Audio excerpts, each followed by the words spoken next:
오늘 취업의 신 박장호 대표의 취업 상담소 어떤 친구를 상담했냐면은 일본어도 잘하고 영어도 기본적으로 잘하고, 그런데 이 친구의 문제는 취업 방향성을 전혀 모르고 있다는 겁니다. 다시 말하면 막연한 상태에서 왔다는 거예요.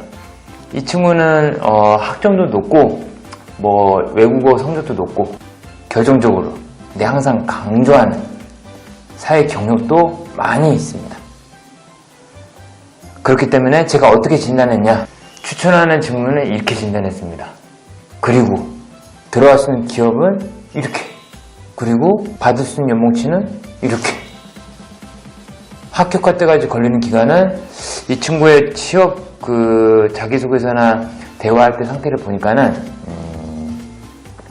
스스로 할 경우에는 8개월에서 9개월 사이, 그리고 혼자 할 때는 8개월에서 9개월 사이이고, 우리 취업 멘토링 코스, 취업 컨설팅을 받을 경우에는 1.5개월에서 2.5개월 사이가 걸린다고 진단이 되었습니다. 이 친구는 부족했던 게 다양한 사회 경력들을 했는데 경력 기술을 작성하지 않았어요. 그리고 여러분들 꼭 알아두셔야 될 거는, 돈을 받고 일했던 경험들을 사회 경력이라는데 쳐주지 않는 그런 사회 경력들이 있습니다. 그게 뭐냐? 여러 가지 것들이 있는데, 학원에서 일했던 거, 두 번째,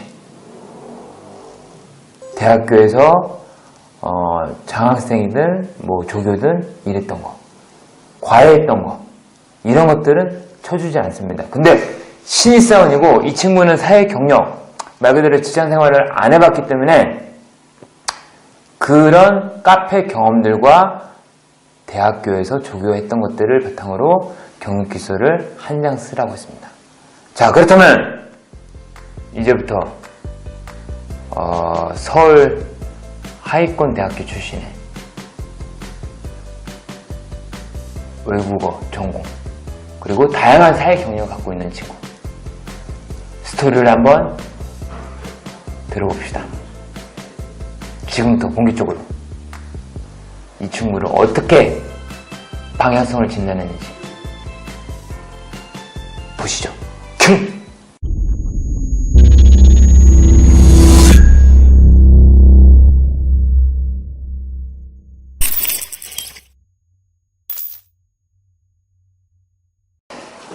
일본어가 더 나아요? 아니면 영어가 더 나아요? 일본어가 훨씬 낫습니다. 그러면은 들어갈 수 있는 직무가 이 이력서에 있는 내용들, 사회 경력들을 다 감안했을 때 영업 지원이랑, 그리고 일본 아니고 영업 지원이랑 경영 지원, 그리고 무역 사무, 그리고 일본 기업의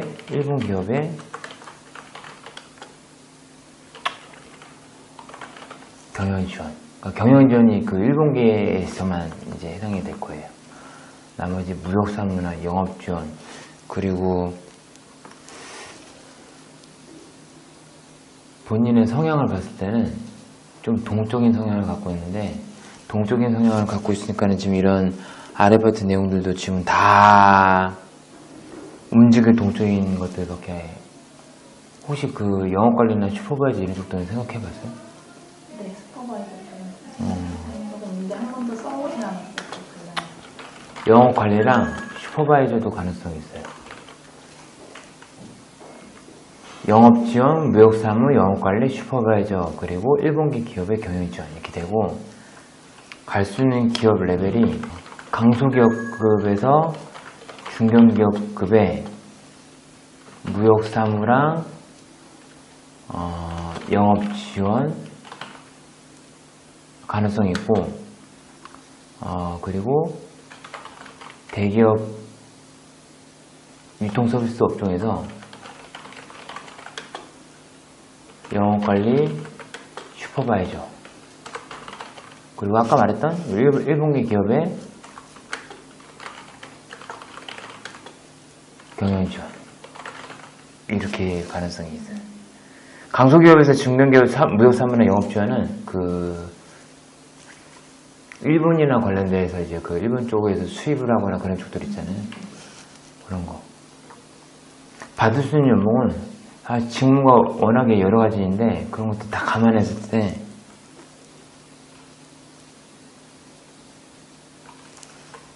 연봉 최소한 2천 기본급만 했을 때, 기본 연봉만 했을 때 수당이나 인센티브 별도고 최소한 2,600에서 3,000 사이에요.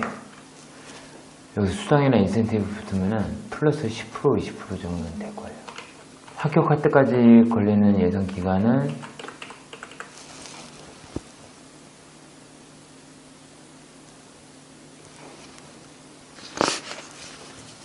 스스로 구직 활동할 때 8개월에서 9개월 사이 걸릴 것이고, 조그만 중소기업들은 금방 취업할 수 있는데 커리어 살릴 수 있는 곳을 기준에서 봤을 때 스스로 할 경우에 8개월에서 9개월이고, 멘토링 코스 같은 거 우리 취업 컨설팅 받게 되면은 1.5개월에서 2.5개월 사이 정도면은 취업이 될 것이고, 그리고 지원 분야에서 봤을 때 여기 적혀있는 인사 쪽은 아예 가능성이 없어요. 왜냐면 이제 물론 이제 사이버 대학교에서 이제 계약직 했던 것보다 일본어 쪽 색깔이 너무 강해요.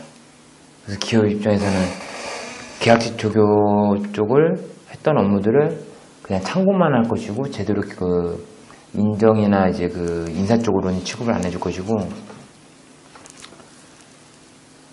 그렇기 때문에 기업이란 직무 방향성 지금 잡아줬고, 2번도 마찬가지. 대학원 행정 업무 했는데 경력기수 따로 작성할 필요. 원래 대학교나 대학원이나 뭐 어쨌든 간에 그런 데서 일했던 것들은 경력은 안 쳐주지만은, 우리는 지금 아직 신입이고 나이가 많은 편이 아니기 때문에 경력기수는 그래도 작성해야 되거든요. 그래서 경력기수를 대학교 조교랑 카페 2개 해가지고 총 3개 사회 경력을 바탕으로 경력기수서 한 장 분량으로 작성해야 돼요. 그리고 이제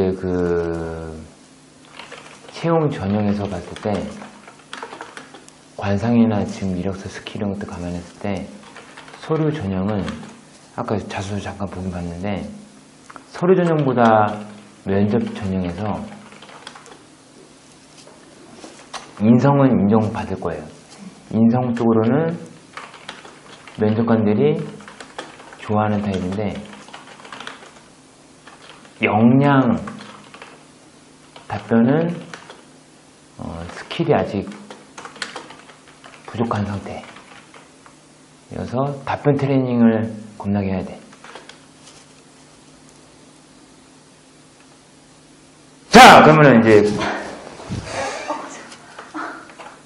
궁금한 거 있으면 물어봐요. 궁금한 거요? 그럼 지금 가는 거 완전 잘못됐는데 다시 처음부터 시작한다고 생각하고 시작을 합니다. 그럼 15개를 거의 대체로 이제 경영지원이나 인사 쪽으로만 지원했던 거예요? 완전 완전 잘못 잡았네요. 그러니까 취업에서 이제 면접이랑 자소서 뭐 스킬도 중요하지만은 제일 일받다는 취업 방향성인데, 그러니까 기업 입장에서 이제 일본어학과고 했던 내용들을 봤을 때, 그리고 자격증을 봤을 때, 인사 쪽으로는 연관 가능성이 직 간두 쪽으로 완전 없는 거나 마찬가지예요. 그래서 아까 말해줬던 그런 직무들이 가능성이 높은 거고. 또 물어봐요. 근데 제가 업무, 방금 말씀하셨던 그런 직무들의 자세한 내용 같은 것도 잘 모르는데 어떤 내용인지. 내 거 자기소개서 혁명책에 보면 직무에 대한 설명도 나와 있잖아요. 그거는 예시. 그거 봐도 이해 안 되나? 이해는 와닿지 않더라고요. 잘 몰라서. 직무 개념에는 예시까지 되어 있고, 그 다음에 샘플 직무 컨셉의 자소서까지 작성되는 거 잘 몰라요? 아니, 보긴 했는데 제가 그걸 할 수 있을까라는 생각이 먼저 들더라고요. 근데 신입사원들은 뭐든지 왜 신입이겠어요? 신입. 경력이 없으니까. 그래서 과거의 데이터를 봤을 때 이런 사회 경력들을 봤을 때 그리고 학과 그리고 본인의 지금 취업 내공 이런 것들을 종합해가고 또 플러스로 본인의 성향까지 적성까지 감안했을 때 아까 말해줬던 그런 직무들 여러 가지 직무들을 확률을 지원하면서 합격이 되면은 그걸 통해서 이제 내 자신을 알아가고 맞으면은 땡큐인 거고 업무 점수 쌓으면 되는 거고 안 맞으면은 그 회사 안에서 직무 재배치를 받든지 아니면은 나처럼 그만두고 재취업하든지 이런 식으로 하면 되는 거예요. 그래서 경험을 통해서 이제 알아가는 게 가장 핵심 포인트예요. 그러니까 자기소개서는 마지막으로 소제목 약간 좀 벤치마킹 한 것 같긴 한데 좀 꾸준하게 노력 좀 해야 되고 그리고 소제목이 없는 것도 있는데 소제목 무조건 작성해야 되고 뭐 생각합니다, 싶습니다 이런 말들 쓰면 안 돼요. 그 심적 스트레스, 심적과 스트레스 각각 다른 단어이고 의미를 갖고 있지만은 여기 지금 나와 있는 내용을 봤을 때 심적 스트레스 복합명사예요. 그럴 때는 띄어쓰기를 하면 안 돼요. 근데 또 그런 경우가 있겠지. 워드나 이제 한글에서 이제 심적 스트레스 붙여서 쓰면은 빨간 줄 표시 뜰 수도 있어요. 근데 그거는 이제 그 컴퓨터상의 오류인 거고 신문을 읽어보면은 그게 가장 정확해. 그래서 신문을 매일 읽어봐야 돼요. 조기타사도 마찬가지고 붙여쓰기 해야 돼요. 그래서 이런 것들 봤을 때 자소서는 내 책 본 지 얼마 안 됐으니까는 뭐 그런 거 감안했을 때 A부터 F까지 등급 있다 치면은 2등급 취업 입문 상태예요. 자기소개서 입문 상태. 잘했다 못했다가 아니라